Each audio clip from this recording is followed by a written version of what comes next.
Hello guys, welcome back to another video. Unreal Engine 5 has a reputation for being difficult to optimize, especially when you start using some of its flagship features like Lumen and Nanite. But recently in a live stream, Epic Games took a look at an actual UE5 game called Far Far West and completely broke down how it was optimized, and some of the results were pretty surprising. Because despite using a lot of UE5 features, they even skipped things you might expect like world partition and HLODs, but the game still manages to perform extremely well. And throughout the breakdown, they found everything from unnecessary memory usage all the way to expensive nanite geometry to things like blueprint mistakes, particle optimization, collision tricks, and even a texture that was wasting tens of megabytes simply because it was exported in the wrong resolution. So in this video, I'm going to condense the biggest lessons from this entire optimization breakdown and show you some of the most important things you should be checking on if you want your own Unreal Engine 5 game to run better. And if you guys are new here to the channel, my name is Smart Polly. I make all sorts of Unreal Engine news and content. And if you are interested in learning game development for Unreal Engine, I have some exciting news for you. If you're trying to learn Unreal Engine from scratch or finally build your own game, I put together a complete collection of Unreal Engine 5 courses. Instead of just explaining individual features, we'll build games from start to finish. You'll learn blueprint programming, user interface, AI, animation, multiplayer optimization, and so much more through hands-on projects that are designed to prepare you for real game development. If you want to start building games from scratch, check out my Unreal Engine 5 courses, link in the description below. And with that being said, let's go ahead and jump right into the video. So first, let's talk about Far Far West itself, because one of the biggest surprises was just how well the game was already running. When Ari started profiling it, he noticed that the maps weren't using world partition or HLODs. Instead, most of the roughly 1 by 1 kilometer map was entirely loaded at once. Now, normally you might expect something like this to cause performance problems, but Unreal Insights showed that the game thread was running about 4 milliseconds, with the GPU frame time staying below 16 milliseconds. And the big reason why this all works is that the environments are relatively compact and intelligently built with lots of reused assets and strong natural occlusion. So the first lesson is simple: don't add optimization systems just because they're considered best practice. Profile the game first and use things like world partition only when your project actually needs them. Now, one reason why Far Far West can get away with having so much loaded is smart asset and material reuse. Throughout the environment, many of the rocks, wooden structures, and other different objects reuse the same meshes and, more importantly, the same materials. This works especially well with Nanite,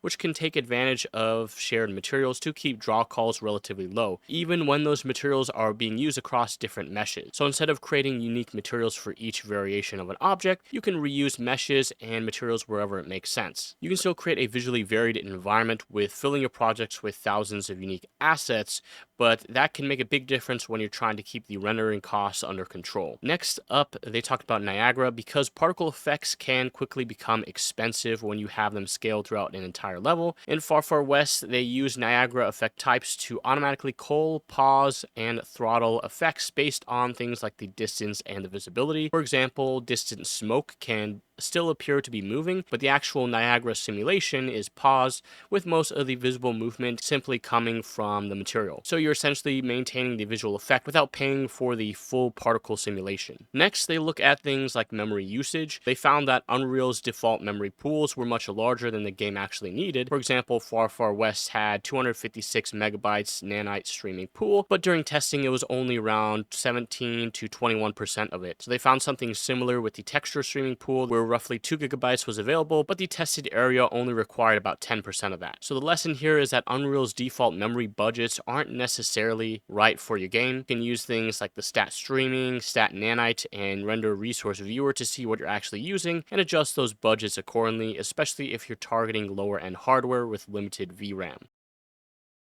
Now, one of the best examples that they found was a single lightning texture using 66 megabytes of memory. The problem was that it's supposed to be a 4K texture, but one dimension had accidentally been imported at 4098 pixels instead of 4096.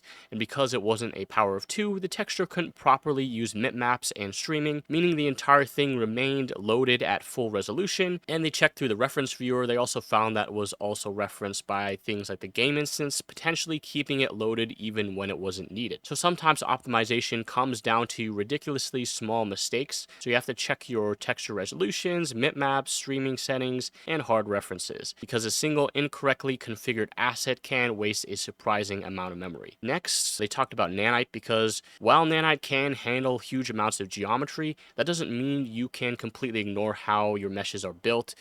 For example, they found large rock formations that had been kit bashed together, leaving tons of overlapping and hidden geometry inside the meshes. This resulted in unnecessary nanite overdraw, and Tom simply removed the internal geometry that players would never see, and optimizing just one heavily reused asset reduced the nanite viz buffer cost by about 0.5 milliseconds, and when your entire game frame budget is 60 FPS or only 16.6 milliseconds, that's a pretty significant improvement. So Nanite really isn't magic. Overdraw, overlapping geometry, massive materials, poor constructed meshes can still hurt performance, especially when those assets are reused throughout your level. Another optimization they found involved dynamic material instances, which are extremely convenient but also increase your draw calls. For example, Far Far West had lanterns where developers wanted to change the light color. A blueprint function was automatically created using a dynamic material instance, but the lantern had 3 material slots, meaning that it was creating unique materials even though one actually needed to change. Once those materials become unique,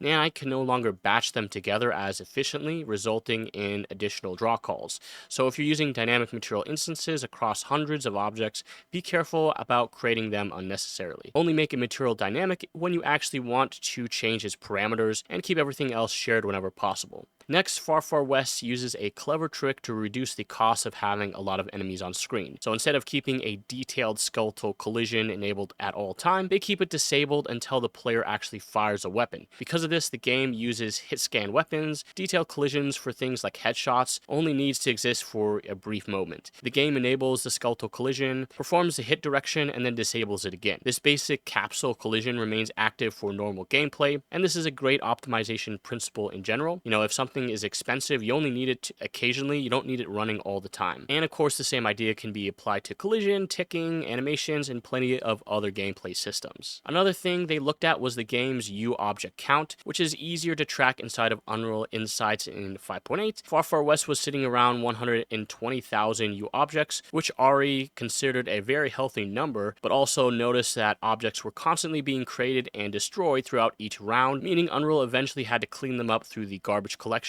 So one potential solution was using object pooling. Instead of constantly spawning in and destroying things like projectiles or temporary gameplay objects, you can create them once and simply reuse them using object pooling. So if you're experiencing random frame time spikes, you can check your UObject count and garbage collection inside of Unreal Insights. Constantly creating and destroying thousands of objects can become an unnecessary performance cost. And of course, this brings us to probably one of the biggest takeaways from this entire breakdown, is to stop guessing where your performance problems are coming from. Throughout the stream, they use tools like Unreal Insights to analyze frame times, UObject counts, garbage collection, and memory usage. They also use the render resource viewer to find out what's consuming GPU memory, Nanite visualization to identify overdraw, and the reference viewer to track down assets being kept in memory. And that's actually how they found many of the problems that we've talked in this video. So don't immediately assume that Nanite is a problem or start disabling Lumen, lowering the graphic settings. Profile your game first and find the actual bottleneck, and then actually optimize it. Now, after looking at all these different examples, the biggest lesson is that good optimization usually isn't one massive change. Far Far West still uses some modern UE5 features like Nanite virtual shadow maps, Niagara, and even an optional Lumen, while maintaining good performance. Instead, performance comes from a lot of smaller optimizations adding up. Things like reducing nanite overdraw, cutting unnecessary draw calls, disabling collision when it isn't needed, fixing texture resolutions, and reducing unnecessary memory usage. That's something they specifically emphasized during the breakdown. Individually, some of these optimizations might seem insignificant,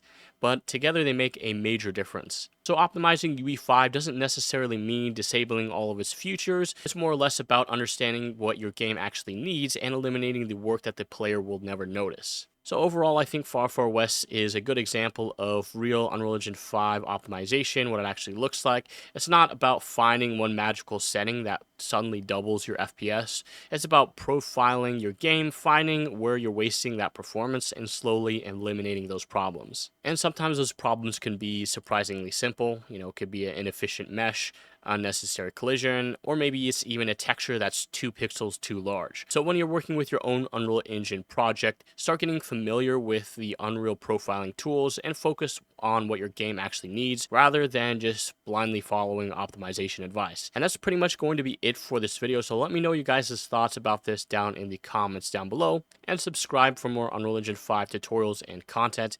And that's it for this video. So hope you guys enjoyed, and I'll see you guys in the next one.